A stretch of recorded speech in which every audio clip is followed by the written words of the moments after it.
दूसरा आंदोलन माननीय विक्रम भाई भगोरा सर, राष्ट्रीय आदिवासी एकता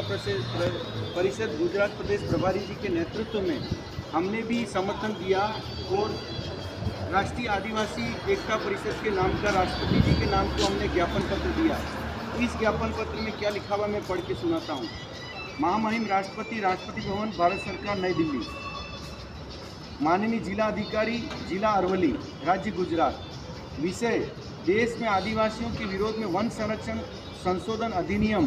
2023 लागू करके आदिवासियों को बड़े पैमाने पर बेदखल करने एवं विकास के नाम पर आदिवासी को जल, जंगल, मकान और जमीन के मालिकाना हक एवं अधिकार से वंचित करने के लिए बनाए जा रहे संसद द्वारा असंवैधानिक कानूनों पर तत्काल रोक लगाकर संवैधानिक व्यवस्था के अनुसार अधिकार सुनिश्चित करने के संदर्भ में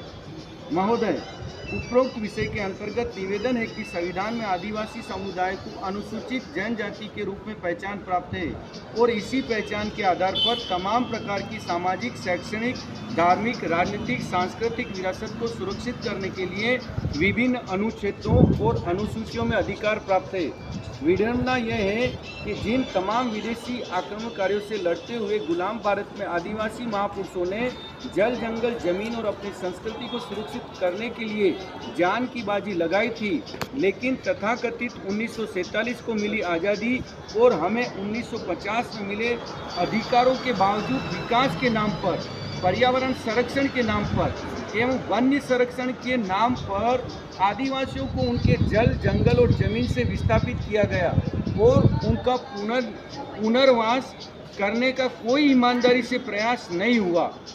जबकि संविधान में अनुच्छेद 244 के तहत अनुसूचित 5 और 6 में उल्लेख है कि जिन क्षेत्रों में क्षेत्रीय या राज्य सरकार को दखल देने का अधिकार नहीं होगा, बल्कि जनजाति मंत्रणा परिषद की स्थापना कर वही विकास की सारी संभावनाओं को जमीन पर उतारने का काम करे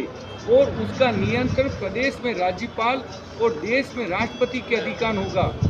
अधीन होगा। लेकिन आदिवासियों के विरोध में वन संरक्षण संशोधन अधिनियम 2023 लागू करके आदिवासियों को बड़े पैमाने पर बेदखल करके जल, जंगल, मकान और जमीन के मालिकाना हक एवं अधिकार से वंचित करके संवैधानिक व्यवस्था के विरोध में राज्य और केंद्र की सरकारें लगातार आदिवासियों के विरोध में कानून बनाकर आदिवासियों को बेदखल करने का काम कर रही है,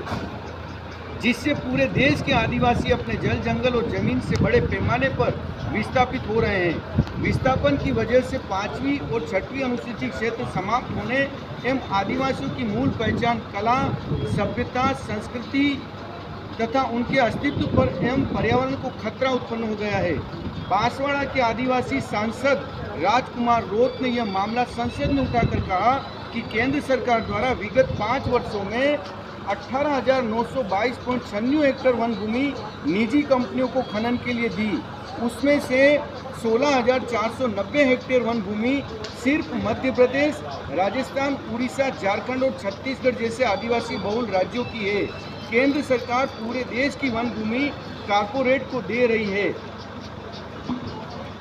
इसलिए देश भर के लाखों जनजाति के सामाजिक संगठनों में आक्रोश होने से उन्हें आंदोलन करना पड़ रहा है और हम संगठनों से अपनी बुनियादी और जायज़ मांगों को एकत्रित कर आपका ध्यान आकर्षित करने के लिए ये कदम उठाया है। हमारी निम्नलिखित मांगे हैं। कृपया आप संविधान के दायरे में रहकर हमारी मांगों पर विचार कर उचित कार्रवाई करें। विकास के नाम पर विस्थापन।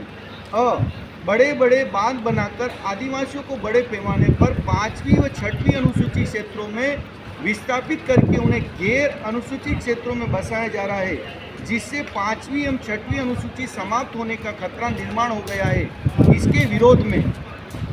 आदिवासी क्षेत्रों में आदिवासियों की जमीन के अंदर छुपी बहुमूल्य धातुओं का उत्खनन करने के लिए जमीनों का आवंटन पूंजीपतियों को करके 5वीं व 6वीं अनुसूचित क्षेत्रों में वर्षों से निवासरत आदिवासियों को विस्थापन करके अनुसूचित क्षेत्रों को समाप्त करने की साजिश के विरोध में नेशनल कॉरिडोर एवं भारतमाला प्रोजेक्ट के निर्माण के बहाने 5वीं एवं 6वीं अनुसूचित क्षेत्रों से आदिवासियों को बेदखल करने के विरोध में औद्योगिकरण एवं उनसे होने वाले शहरीकरण के माध्यम से 5वीं एवं 6वीं अनुसूचित क्षेत्रों के आदिवासियों की जमीनें छीनकर उन्हें विस्थापित करने के विरोध में। 2. पर्यावरण के नाम पर वर्षों से जंगलों के आसपास निवासी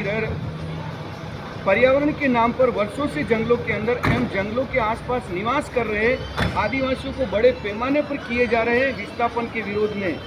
वन्य प्राणियों के संरक्षण के बहाने नेशनल पार्क एवं अभ्यारण्य बनाकर वर्षों से जंगलों के अंदर एवं जंगलों के आसपास निवास कर रहे आदिवासियों को बड़े पैमाने पर विस्थापित कर उनका जल, जंगल, मकान और जमीन का मालिकाना हक एवं अधिकार वनों पर आधारित